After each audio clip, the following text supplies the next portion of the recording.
नमस्कार मित्रांनो, आपण कधी विचार केला आहे का की मकर राशींची लोक एवढं शांत आणि संयमी का असतात किंवा कष्टाळू का असतात? तर नमस्कार मित्रांनो, मी प्रशांत कुलकर्णी आपलं सर्वांचं माझ्या या यूट्यूब चॅनलवरती स्वागत करतो. कुलकर्णी गुरुजी या यूट्यूब चॅनलवरती आत्तापर्यंत आपण 9 राशींचा गुणधर्म स्वभाव माझ्या या व्हिडिओमार्फत आपण पाहिला. त्यामध्ये समाविष्ट असणाऱ्या राशी कुठल्या आहेत? एक मेष, वृषभ, मिथुन, कर्क, सिंह, कन्या, तुला, वृश्चिक आणि धनु या राशींचा समाविष्ट माझ्या यूट्यूब चॅनलवरती आहे. आपण अजूनही तो व्हिडिओ पाहिला नसेल तर नक्कीच तो व्हिडिओ पहा आणि चॅनलला सबस्क्राईब करा आणि बेल आयकॉनला क्लिक करा. तर आज आपण विषय घेणार आहेत मकर राशीबद्दल. मकर राशींचे लोक एवढं शांत आणि संयमी का असतात किंवा मकर राशींच्या लोकांचा गुणधर्म कसा आहे? या राशींचे लोक कुठल्या कामामध्ये किंवा कुठल्या करिअरमध्ये आपलं करिअर बनवू शकतात, ह्या सगळ्या गोष्टी माझ्या या व्हिडिओमार्फत आपण पाहून घेऊयात.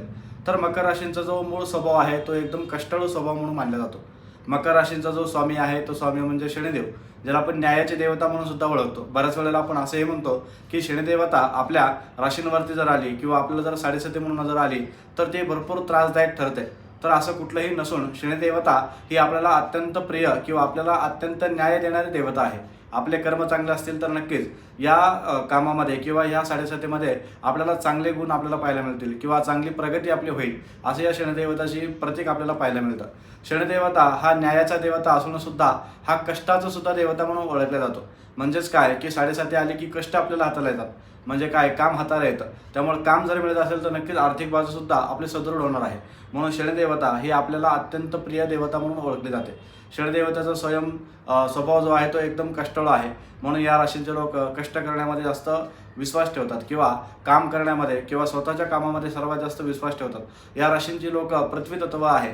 म्हणून पृथ्वीवरती म्हणजे जमिनीला धरून असणारी, जमिनीची नाळ जशी आपण म्हणतो ती पकडून चालणारी राशी कुठली असेल तर ती म्हणजे मकर राशी. म्हणून मकर राशींचे लोक अत्यंत कष्टाळू असतात.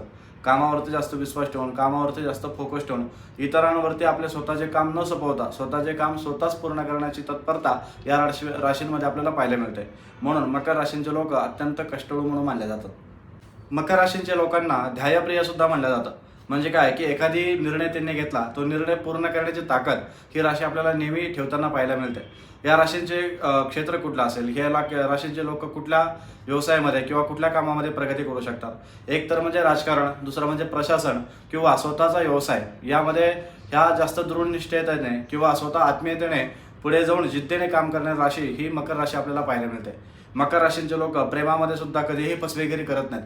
प्रेमामध्ये किंवा आपल्याला जोडीदारावरती किंवा आपल्या स्वतःच्या व्यक्तीवरती, कुटुंबावरती सर्वात जास्त प्रेम करणारी राशी कुठली असेल तर ती म्हणजे मकर राशी. मकर राशींचे लोक अत्यंत प्रेमळ असतात आणि हे प्रेम छोटंसं नसून दीर्घकालीन प्रेम करण्याची ताकद हे मकर राशीमध्ये असतं. म्हणून संपूर्ण कुटुंबाची जबाबदारी सांभाळण्याची ताकद ही मकर राशी आपल्या स्वभावामधून पाहायला मिळते. मकर राशींचा स्वतःच्या कामावरती स्वावलंबी असून ही इतरांवरती विश्वास ठेवणारी नसून बिझनेसमध्ये सुद्धा ग्रोथ करण्याची ताकद यामध्ये असते. एका रात्रीमध्येच श्रीमंत व्हावं असं या राशीला कधीही वाटत नाही. हळूहळू पण एकदम भक्कम श्रीमंती या राशींना मिळताना आपल्याला पाहायला मिळते. वयाच्या 30 नंतर या राशींची चांगली ग्रोथ होताना आपल्याला पाहायला मिळते. त्यामुळे हळूहळू का होईना पण ही राशी एकदम श्रीमंत आणि भक्कम पैसा कमवण्याची ताकद ही राशी ठेवते. हे चांगले गुण, परंतु कुठले नकारात्मक गुण मकर राशीमध्ये आपल्याला येताना पाहायला मिळतात? जास्त ओव्हर थिंकिंग, म्हणजे एखाद्या गोष्टीचा जास्त विचार करून, म्हणजे निगेटिव्ह, पॉझिटिव्ह, नकारात्मक विचार करून या राशींचं नुकसान होताना आपल्याला पाहायला मिळतं. एकतर ध्येय राशी आहे, एकदा निर्णय घेतला की पूर्ण करते, परंतु निर्णय घेताना 1000 वेळेला विचार करते. त्यामुळे ओव्हर थिंकिंगचं या राशींचा सर्वात जास्त गुण आपल्याला पाहायला मिळतो. जर ओव्हर थिंकिंग जर आपण करत असाल तर ते फक्त टाळायचं आहे. आपल्याला उपाय काय करायचे आहेत? दर शनिवारी मारुतीला जायचं आहे किंवा शनी मंदिरामध्ये जाऊन शनीची उपासना करायची आहे, मारुतीची उपासना करायची आहे. शनिवारच्या दिवशी गरिबांना अन्नदान करायचं आहे. या सगळ्या गोष्टी केल्यानंतर नक्कीच आपल्या राशीला फायदा होताना आपल्याला पाहायला मिळेल. या राशींच्या लोकांना कुठले आजार होऊ शकतात तर स्नायू संबंधात, म्हणजे काय की हाडावरती जास्त प्रभाव या राशीचा असतो. त्यामुळे हाडावरती प्रभाव असताना हाडासंबंधित सगळे रोग या राशींना जास्त त्रास देताना आपल्याला पाहायला मिळतात. म्हणजे पाठ्यामध्ये, मणक्यामध्ये त्रास होईल, हाताला त्रास होईल, पायाला त्रास होईल. त्यामुळे हाडाचे जे रोग असतील त्या रोगांचा जास्त त्रास होण्याची शक्यता या राशीमध्ये आपल्याला पाहायला मिळते. त्यामुळे एकूणच जर आपण पाहिलं गेलं तर मकर राशी ही एकदम कष्टाळू म्हणून राशी आहे, शांतप्रिय राशी आहे, ध्येयपूर्ण राशी आहे आणि विशेष प्रेमळ राशी आहे.